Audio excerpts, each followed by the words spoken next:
জনাব ইশরাক সাহেব, তো শেষ পর্যন্ত শেষ ঘটনাটাও ঘটিয়েই দিলেন আপনারা। নগর ভবনের ভিতরে মারামারি, কাটাকাটি, সংঘর্ষ বাধিয়ে দিলেন।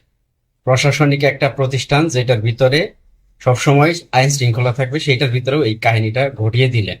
আপনার কথাই ধরে নিলাম তর্কের খাতিরে যে প্রশাসনের কোনো এক কর্মকর্তা একজন দল নিয়ে এসে এই সংঘর্ষটা ঘটাইছে। তো ভাই, এটার ভিতরে দুই দল হয় কিভাবে?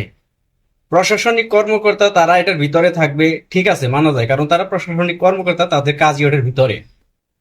তো আপনার সমর্থক যারা আছে, ভাই আপনারা তো এখন প্রশাসনের দায়িত্বে নাই, আপনারা তো প্রশাসনিক কর্মকর্তা না। আপনার লোক ওইটার ভিতরে কি করে? আমার প্রশ্ন এটাই, আপনার লোক ওইটার ভিতরে কি করে যে নগর ভবনের ভিতরে দুই দলের সংঘর্ষটা হইল?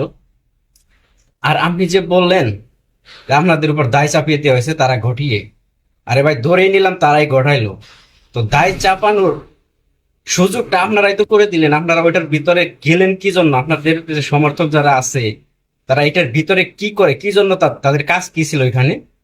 আপনারা যদি ওইখানে না থাকতেন তাহলে তো এই জিনিসটা হতো না, আপনাদের উপর দায় চাপানোর সুযোগটাই আসতো না, তাই না?